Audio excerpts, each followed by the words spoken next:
My name is Michelle Green. I'm 28 years of age, just gone 28 in May. I have two small kids, I have an 8-year-old girl and I have a boy who'll be 2 now in January. I'm a pharmacy technician. I was working full time, living my life normally, going out, socialising with my friends, very rare time. But I was living my life and having fun and doing all the mammy things and, you know, everything that we could have done at home we were doing at home, and, you know, all the daily activities, bringing the kids where they want to go, everything. And then I just began feeling unwell. I was feeling unwell for a while. She's complaining of anxiety and stuff like that, and then a couple of months after getting out she started complaining of stomach, back pain. She's put on I think 16 or 17 antibiotics alone that year, in just 1 year. And she's complaining of night sweats, back pain, upper back pain, stuff like that, but it was all kind of put down to not sleeping because of having a child and just anxiety and stress, but she knew herself it was kind of more than that. It's kind of going into the GP and just complaining of, you know, general sickness and, you know, night sweats and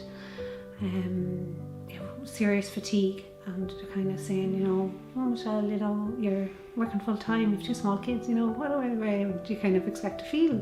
And I was like, but I should be feeling, you know, a lot better than this. Like, I'm normally like very energetic and I can do basically, like, I'd be up early every single morning and I do like everything, you know. I'd be nearly like Superwoman in the morning. I'm not saying I'm Superwoman, but, you know, I'd get things done.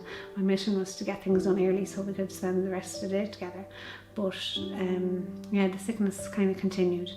I was in work one day and I didn't feel well, and kind of went to the GP and she kind of, you know, said again that, you know, I might have a bit of stomach acid, just give me like a tablet for that. And I went home and I was kind of sick that night, and the next day then I still wasn't feeling great, so I spent the day off work and I was like, oh, I must have a bug, I'll be grand. And anything that was wrong with me, I kind of just put it down, like, I have a bug, or, you know, I just hurt my muscle, or, you know, I wouldn't bother, you know, saying too much or doing too much about it.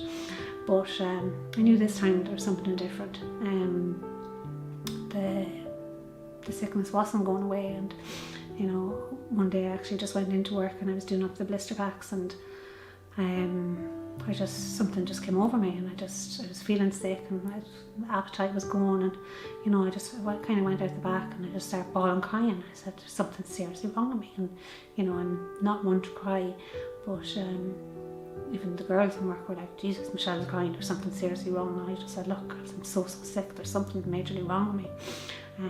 And previously I had got the nurse beside my work to do my blood, so I actually went out to her and just seen the blood results, and the blood results were kind of all over the place, so the GP just said go straight into the hospital.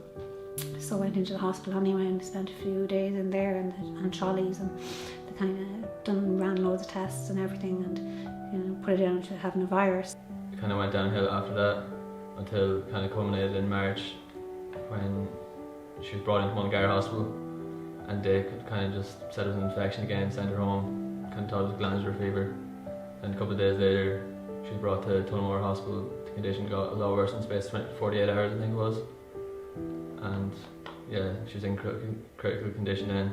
I kind of just spiraled on from there. I was in there for I think about 4 or 5 days, and they were supposed to refer me to another hospital, and that didn't happen, and, you know, it kind of said, oh, go home and you'll be grand, take paracetamol, and, you know, it's just a virus. And I said, okay, sure, doctors are right, you know, and I went home and I took my paracetamol and that, but I wasn't getting any better. I spent 2 horrendous days at home.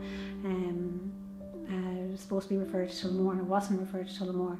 Only for my sister called my dad and said, geez, Michelle is very sick, like, she needs to go to hospital. And he rang Tullamore Hospital in advance, and he just said, you know, she's so sick, and went straight over, and they had a bed ready for me, and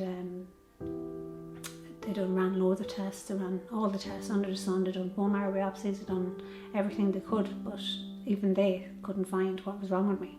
I think once she was brought back into Tullamore, we kind of knew it was serious. We knew it wasn't just glandular fever or something small like that. Everyone's kind of trying to play it down, but even Michelle herself, even though she just remembered, she knew it was something a lot worse. It won't be like her, but a few weeks before that she was crying in work because she knew there was something serious wrong with her, but she just didn't know what. So yeah, the doctors did every test possible in Tullamore, couldn't figure out what it was. I had warm temperatures. I ended up in ICU with pneumonia in Tullamore. I can't even remember.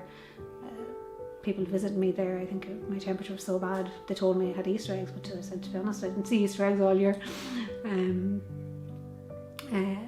Yeah, so I spent 2.5 weeks, I think, in ICU in Tullamore.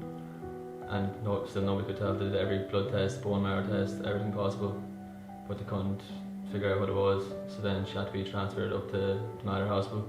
They took a big risk on me. It actually took them a long time to figure out what was wrong with me. When she was going into liver biopsy, the doctors kind of made it clear like that was her only option. If she didn't do the liver biopsy, she would die. If she did do it, there was a 50% chance she would die. So at least there was that 50% chance they could hold on to that. They could do it and get some positive result from it. But if they didn't do the liver biopsy, they said that the disease would have overcome my body within 5 days. So by doing the liver biopsy was also a risk, but I got through that. They came to the conclusion that it was a very rare type of lymphoma called gamma delta hepatosplenic T-cell lymphoma, which they've never treated before in that hospital, and I don't think in Ireland. They put me on an extreme high dose of IVAC, which is a huge chemotherapy dose. Her stomach had expanded 4 to 5 times normal size and literally looked like she was going to explode. The fluid built up so badly from the disease. I wasn't able to get out of bed, I wasn't able to do anything. I didn't know my own name. I spent, I think, 3.5 weeks in ICU there. About a week before Zoe's communion, Michelle was in ICU and we were pretty much told we might have to organise a funeral for her, that she didn't have much time left. But she's convinced she was going to be there, and she said she texted Zoe and told her that she's going to be there the morning of her communion no matter what. So a few days later she got out of ICU anyway, and then a couple of days later she was at the communion. She had her makeup, dress, everything done. I wasn't actually able to be there that day because I had an exam in college. It was typical, but yeah, no, I arrived home and saw her. It was like a completely different person in the space of 4 or 5 days. Like you wouldn't have thought she was sick at all. She had a smile on her face for a full day, and it was just incredible to see the way she acted the full day.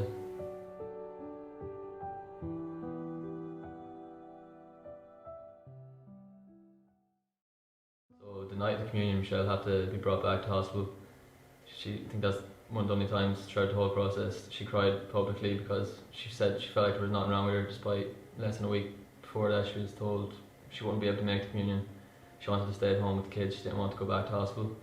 But eventually anyway she had to go back, and I think that Monday then she started on her chemotherapy for the originally diagnosed disease. I made it down then to the HDU, and things were going okay there. Then I was moved to St Vincent's ward, and as soon as I got down there, kind of temperature kind of came back again, which is a sign that the disease was triggering up again. So they changed the regime of the chemo again. So this time they put me on a SMILES treatment to try and trick the disease. At this time they still weren't fully sure of what disease it was that I had. They continued to treat it anyway, and I got, I think, 4 or 5 maybe rounds of the SMILES chemotherapy, and to prepare me for a bone marrow transplant. They got me that far, and it was very tough. I won't lie, it was extremely tough, but the toughest part for me was being away from my children. After that they ran more tests because the chemo didn't react the way they thought it was going to, and they came to a different diagnosis this time, which was natural killer hepatosplenic T-cell lymphoma, which again is just another rare type of lymphoma, which they haven't treated there ever before, and they had to get in contact with doctors around the world just to figure out the best treatment path for her. then I went to St James's for my bone marrow transplant. We were while waiting for the donor when we got the phone call to say that we had a donor. It was just the best news ever, because this was our only maybe curative option for this disease. Just gave her a chance to continue, because she was given no chance at the start. Even from originally being in ICU until now, she was told multiple times she wasn't going to have a chance to survive 1 or 2 weeks, but she denied them every time.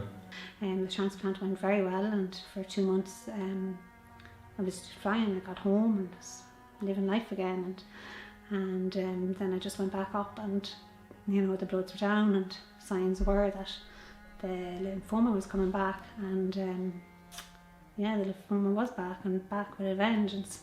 At the end of November in 2018, the doctors called her, told her literally it's went downhill. She had max 2-3 weeks left to live. She won't make Christmas 2018. They sent her home with palliative care, which she refused to accept. She said they were wrong, and she denied everything they said. Well, not denied so much as just didn't agree with what they said. And she kept fighting up until Christmas. She made Christmas, cooked a full family Christmas dinner herself Christmas Day, won't let anybody help her. Here I am now telling my story, because they've told me that I just have maybe a few weeks left to live.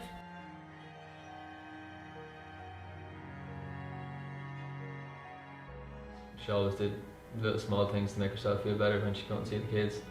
So as much as even getting up to walk to the toilet by herself without calling the nurse for assistance, it just made her feel more powerful. And she loved doing stuff for herself, so that was a big thing for her. Doing her makeup, even just a small bit. One day Zoe, her daughter, came up and did her makeup for her, and I think that just made her whole time in hospital. Even with the tough diagnosis, I was told 3 times when I was in the matter that I was going to die. I persisted and I said, not today, I'm not. And every day, even if I felt crap, I said I'd force myself, I'd get up, and I said I'd have a shower, and even if I had to get back into bed after, I'd get up and make sure I'd always draw my eyebrows on and just do things that would make me feel good about myself. And by feeling good, I thought I was doing, making myself feel a bit better. You'd kind of get a bit better, but they were the little things that kept me going. Michelle got sick originally. It was the worst thing that anyone in our family could have imagined, especially the diagnosis she was given. It was terminal, that there was nothing we could do about it, that she had very little time left. And if she took up the outlook that it was over for her, then she kind of would have laid down and she would have died. She wouldn't have made the communion. So for me, just seeing her mentality, how she handled every situation, and it was so difficult compared to every situation that I had in my own life, kind of just put things into perspective, and what to actually be grateful for, and not complain about those small things that you usually would have complained about, and just kind of suck it up and keep going. And that's what she did. Even when she was going through torturous pain, she never would have said anything about it to anybody. Anybody out there that's struggling, keep the faith, keep your head up, don't just lie down and take it. You need to get up and fight for what you want, because there's no use lying down to die.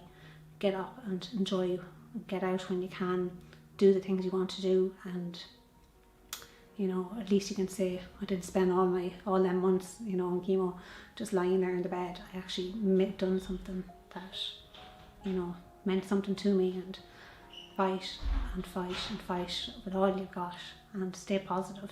Keep your mind positive. Do not let your mind get in on it, because once your mind goes, you're gone. But keep your head strong. And Michelle had every reason not to be happy after what happened. She had every reason to be angry and take her anger out on everybody else, but that was not what she did whatsoever.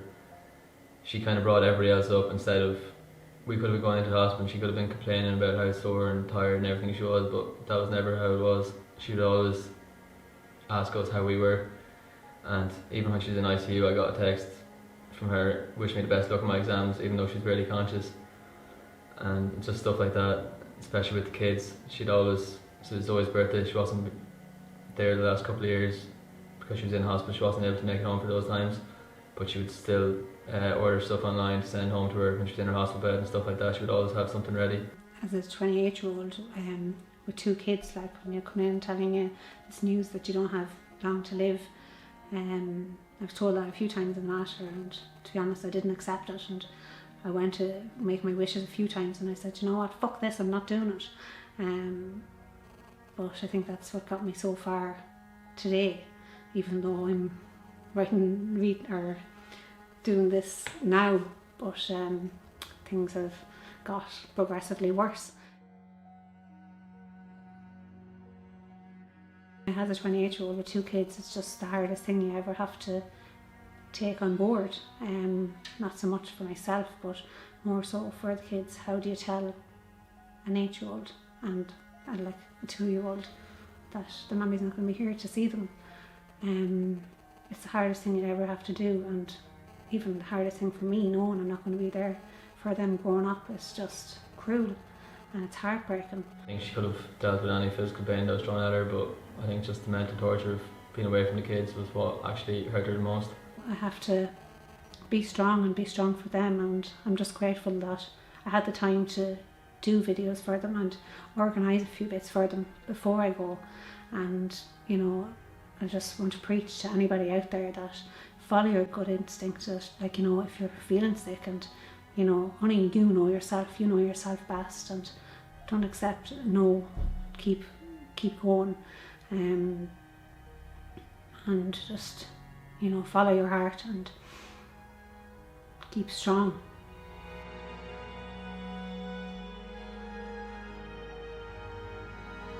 From February 2019 onwards, things were looking quite good, or as good as they could have been given her condition, and she was still going up like twice every week. It was twice, and it reduced to once every week, just for checkups, making sure everything's okay, getting whatever she needed to topped up. But that was all going well for a few months, and so I had arranged to go to America with college for placement for 5 months, from the end of July till December, when Michelle's wedding was. And I was kind of very iffy about that, because obviously how up and down her condition was since she was diagnosed, I didn't know how it was kind of going to go. I didn't want to think about what could happen, and I also wanted to be positive, as Michelle was, but it was kind of always in the back of your mind, like, oh, what if something happened and I wasn't at home? But every time I talk to Michelle about it, she's like, go live your life, don't worry about me, I'll be fine. If something does happen, you can come home, you'll be grand. Originally, when I went to America, she was in good health, considering everything, and that lasted not that long, until maybe the end of September, around then, and the doctors told her the cancer was back, and this type of cancer is known for coming back. I don't think there's any cure for it, but every time it does come back, it gets worse. So again, kind of gave her no hope, and this made me kind of unsure of what to do. Again, I was kind of overthinking everything, but again, she told me, reassured me, it's going to be fine, don't worry about it, whatever, I'll get whatever treatment I need and I'll be fine, like I was all the other times. And she had the wedding and she's like, you'll be back for the wedding, like that's all that matters. So like that was kind of the goal that everyone was looking to, and she always had a goal set, and that was the one that was her next goal to look forward to. So eventually she did more treatment, and I kind of wasn't aware at the start of December. I finished my placement and I went travelling for a couple of weeks, and I was due home on the 19th of December, and then a day or two before I came home, I got a text from my other sister, Aileen, who told me how bad her condition had got, and that her kind of life was kind of hanging in the balance again, which I was kind of unaware of, and it was just kind of a shock for me. Michelle didn't want me to know. She knew I'd kind of come home early if I did find out about it, and again, she just kept telling everyone she'll be fine, she'll make it through, she'll get to her wedding.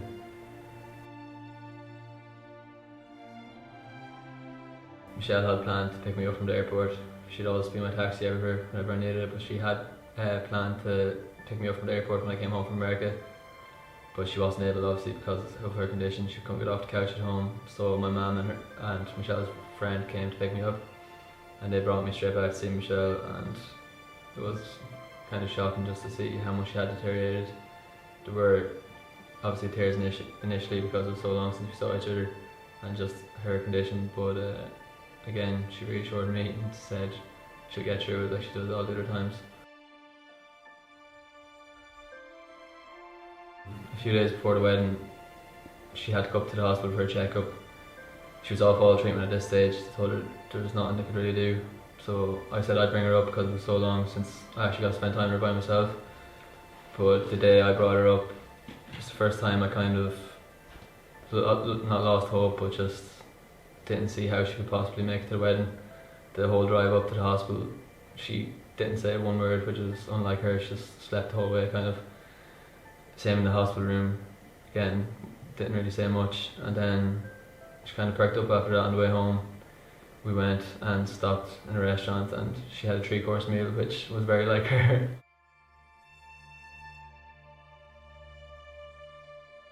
The night before the wedding, a nurse came who was very good for her throughout the whole process, and I think she didn't say it, but she said after she thought that there was no way whatsoever that Michelle could have a wedding the next day, never mind make it through the night. Just the shape she was in so much pain the day before, she couldn't move, she was kind of in and out of consciousness a bit, and they just thought there was no way. Kind of the whole family, kind of apart from Michelle, didn't, I hate saying it, but like just didn't really think that it was going to be a wedding.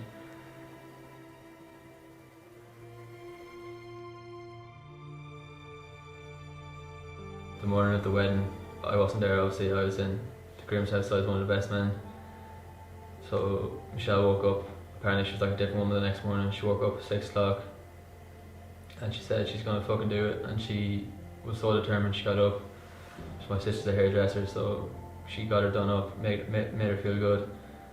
And Michelle, she could barely walk. Her eyes were kind of overtaken with jaundice and weeping a lot, but she still didn't let that stop her. Yeah, so before getting to church, it all kind of felt surreal like that. I know the atmosphere was kind of hard to explain.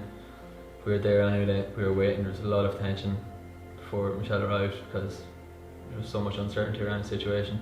It was probably the longest 5 minutes of my life waiting for her to come in. After all the bridesmaids come in, there probably wasn't a dry eye there before she came in, but as soon as she started walking up the aisle, I think it would have had to be there, but it was the most emotional thing I think anyone could have experienced. It took her a good while to get up the aisle, considering the shape she was in, but I think she cried the least amount out of everybody that was there. She kept it together so well.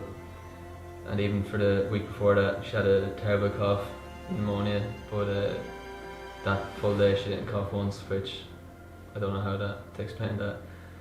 But yeah, throughout the ceremony, her voice was kind of gone, so she couldn't really speak. I, Michelle, take you, Connor, to be my husband. I think her presence was enough to say more than any words could.